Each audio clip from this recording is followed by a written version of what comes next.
Fast fashion is the rapid production of clothes made in bulk, and unfortunately it causes extensive damage to the planet and exploits workers who make the stuff. Caplin News' Rosaura Mendoza has more on why many have decided to stop shopping for fast fashion brands. In order to keep the price of production down, fast fashion pieces are often made out of synthetic materials that cause more harm than good to the environment. With the negative impact on global society, stirs such as Peach Tree Revival is rising to combat and contribute to the waste problem that is perpetuating the cycle of overconsumption.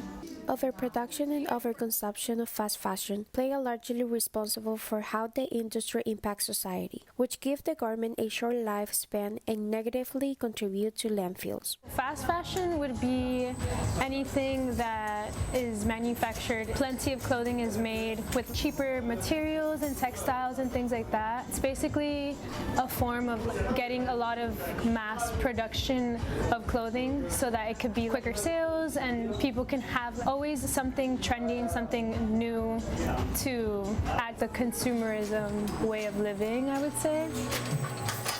As it creates a huge desire for materialistic goods, people are expected to buy a new trendy clothes every season. This store specifically, it's sustainable and it's better for the environment. You're wearing brand new clothes, the brand new clothes goes in the garbage and the cycle goes on, so it's like it's better to recycle clothes.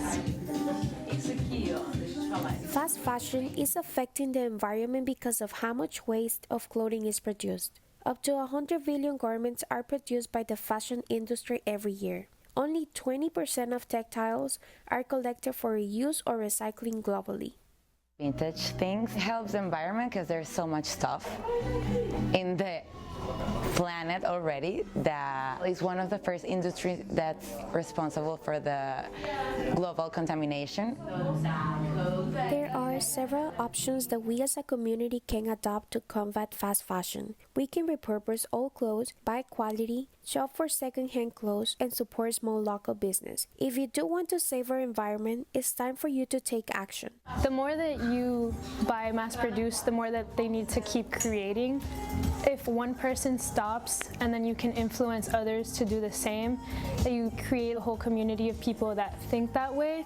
So slowly it creates a shift and an impact. Creating more will only make the situation more complex, so it's best to slow that down, and that's what Peachtree is about, having a slower way of fashion, being more sustainable. As we contribute to the ongoing decline in fast fashion, we will realize the damage that is having on the environment around us and the future to come. Reporting for Caplin News, this is Rosaura Mendoza.